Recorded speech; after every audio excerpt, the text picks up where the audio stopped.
अस्सलाम वालेकुम, मैं हूँ तहमीना शेख।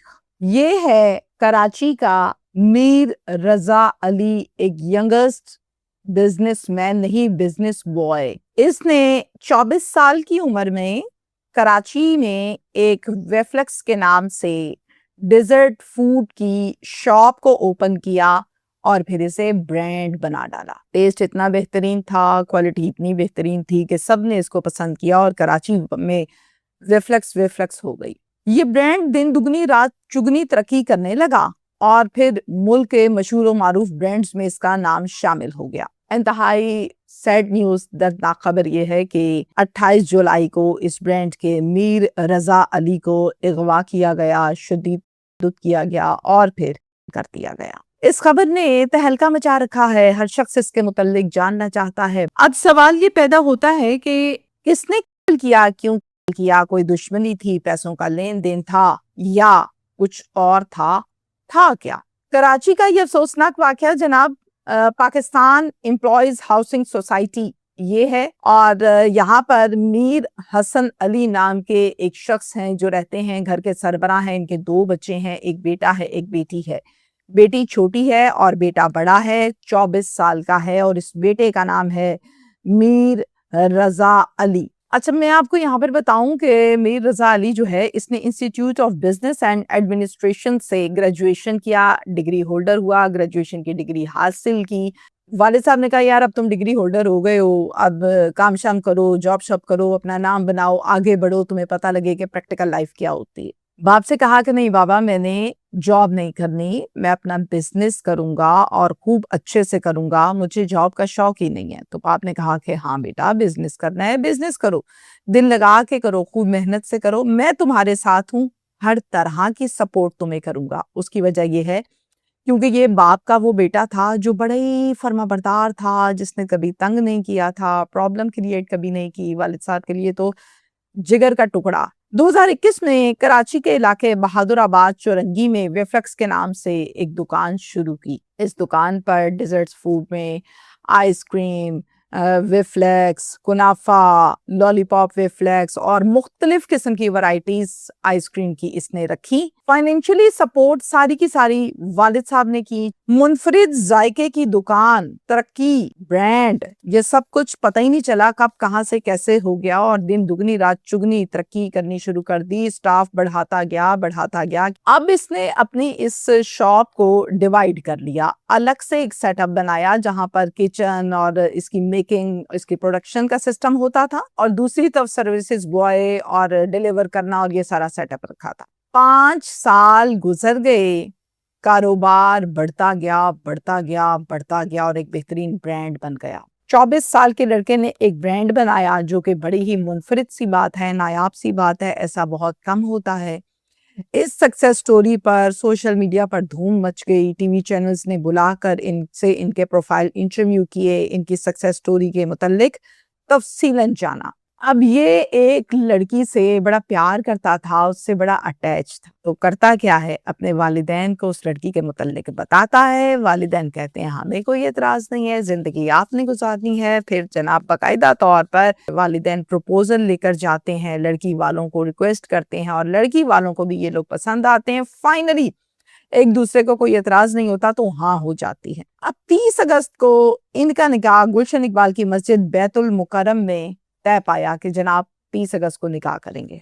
27 जुलाई की रात को जब ये क्लोजिंग करके अपने घर वापस आया तो आकर इसने खाना खाया और फिर अपने रूम में जाके सो गया। 28 जुलाई को सुबह के टाइम उठा, ऑनलाइन एक राइड बुक करवाई, राइड आई और जैसे ही राइड आती है, राइड होती है व्हाइट कलर की ऑल्टो गाड़ी, उसमें सवार होने लगता है, जाने लगता है कि माँ पूछती किधर जा रहे हो बेटा इतनी सुबह सुबह। तो आगे से इसने कहा कि माँ बस 10 मिनट का काम है, मैं यूं गया और मैं यूं वापस आया। 2 घंटे गुजर गए मगर ये वापस ना आया। वालिदैन फोन करें, आगे से इसका नंबर बंद, वालिदैन फोन करें, आगे से इसका नंबर बंद। दोपहर हो गई, वालिद ने दुकान और किचन में जाकर मुलाजमीन से पूछगिछ की और हर जगह अपने बेटे को तलाश किया लेकिन कोई पता न चला। فیس بک اس کا تلاش کیا, سوشل میڈیا پلیٹ فارمز کے آئی ڈیز دیکھے سارے کے سارے, کہیں سے اس کا کچھ پتا نہ چلے. ایون دین اس کا جو آئی ڈی تھا وہ بلاک تھا, وہاں پر سرچ کے بعد بھی اس کا آئی ڈی نہیں مل رہا تھا, آئی ڈی ڈیل ہو چکی تھی. میر رضا علی کے والد تھانہ فیروز آباد گئے اور جا کر ایک مقدمہ اغوا کا درج کروایا. پھر اگلے دن 29 جولائی کو پولیس کو گلشن جوہر بلاک 1 سے اطلاع ملی, ایک پڑی ہوئی ہے جھاڑیوں کے پاس, اور یہ علاقہ ہے شادی قلعہ کا علاقہ جہاں پر بہت بڑی بڑی سی جھاڑیاں ہیں. پولیس موقع پر پہنچتی ہے, جا کر دیکھتی ہے تو قابل شناخت نہیں ہوتی, بہت بری حالت ہوتی ہے اس کی. اس کو پولیس اٹھاتی ہے اور پوسٹ مارٹم کے لیے ہاسپٹل شفٹ کر دیتی ہے, عباسی شہید ہاسپٹل. آپ کو یاد رہے کہ اغوا کا اور یہ مقدمہ جو تھا یہ صرف 1 ڈے بیفور, ایک دن پہلے باقاعدہ طور پر درج ہوا تھا. پولیس میچ کرتی ہے, ایج تو وہی لگتی ہے, ینگ ہے, ہائٹ وغیرہ وہی ہے, تو پولیس کیا کرتی ہے فوراً سے فیملی سے کانٹیکٹ کرتی ہے, اور کانٹیکٹ کرنے کے بعد پولیس باقاعدہ طور پر ان کو ہاسپٹل بلاتی ہے. ہاسپٹل جب فیملی آتی ہے تو شناخت کرواتی ہے. اب شناخت چہرے سے ذرا مشکل تھی, لیکن کپڑوں اور جوتوں سے فیملی والدین شناخت کر لیتے ہیں اور پھوٹ پھوٹ کے رونے لگتے ہیں. اب جو ہے وہ حوالے کر دی جاتی ہے اس فیملی کے. اس شناخت کے بعد پوسٹ مارٹم ہو چکا تھا. ڈاکٹرز نے یہ بتایا کہ اس کو پہلے تت کا نشانہ بنایا گیا ہے اور پھر مار کر اس کے سینے کو چھلنی کر دیا گیا ہے. والدین سے پولیس بار بار پوچھ گچھ کرتی ہے, لیکن والدین یہ کہتے ہیں کہ ہمارا تو کسی قسم کا کوئی جھگڑا نہیں, کوئی معلومات نہیں ہے اس قسم کی, کبھی اس نے بتایا نہیں ہے کوئی پرابلم. البتہ جس دن یہ گیا ہے یہ آن لائن رائڈ بک کروا کے گیا تھا, تو پولیس نے پوچھا کہ موبائل کہاں ہے اس کا. جی موبائل تو اس کے پاس تھا. پھر پولیس دوبارہ اس جگہ پر جاتی ہے اور جا کر شادی والا جو قلعہ تھا, جھاڑیاں جو تھیں, دوبارہ آپریشن جب کرتی ہے کہ کوئی اور چیز وہاں سے مل جائے, تو اس کا موبائل وہاں پر پڑا ہوتا ہے. پولیس اس موبائل کو اپنی حراست میں لیتی ہے. پھر گھر کے سی سی ٹی وی کیمراز کو چیک کر کے آن لائن رائڈ جو آئی تھی وائٹ آلٹو, اس کا نمبر نوٹ کرتے ہیں اور ٹریسنگ کا آغاز وہاں سے کیا جاتا ہے. رائڈر کو ٹریس کر کے رائڈر سے پوچھا جاتا ہے کہ آپ نے کہاں ڈراپ کیا تھا, تو رائڈر بتاتا ہے کہ میں نے تو لاسٹ ٹائم ان کو جو ان کا کچن والا سیٹ اپ ہے ویفلیکس کا, وہاں پر باہری ڈراپ کیا اور میں چلا گیا. پھر پولیس کچن والے سیٹ اپ کے جو سٹاف ممبرز ہیں ان سے رابطہ کرتی ہے اور ان سے پوچھتی ہے کہ ہاں بھائی کیا معاملہ ہے, چابیاں کس کے پاس ہیں. تو جناب جواب یہ دیتے ہیں کہ ایک چابی ہمارے پاس ہوتی ہے اور ایک چابی صاحب کے پاس ہوتی تھی. تو جب ہم آئے تو صاحب تو نہیں تھے. 200 میٹر تک کسی قسم کا کوئی سی سی ٹی وی فوٹیج بھی نہیں ملتا, کوئی سی سی ٹی وی کیمرہ نہیں لگا ہوتا.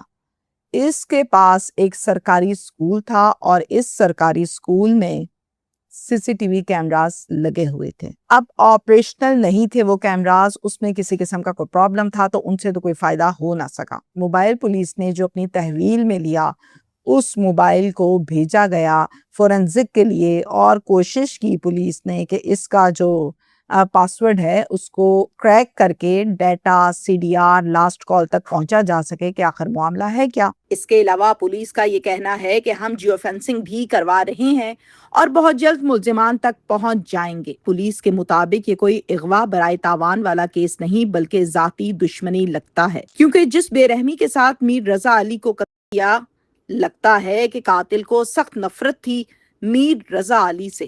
اب یہ سارے کا سارا قصہ ہے, ابھی تک کسی قسم کی کوئی ٹریسنگ پراپرلی تو سامنے نہیں آئی. البتہ forensic report, C D R اور جیو فینسنگ, اس کے ذریعے سے تمام چیزیں جو ہیں وہ کلیئرلی طور پہ سامنے آ جائیں گی کہ معاملہ آخر ہے کیا, یہ کس نے کیا. سول سوسائٹی کے لوگ بہت سارے اکٹھے ہوئے, احتجاج ہوا, لوگوں نے بینرز اٹھا رکھے تھے, بینرز پر باقاعدہ طور پر درج تھا کہ جسٹس فار میر. اب یہ ساری صورتحال ہے, دیکھتے ہیں کہ کیا ہوتا ہے.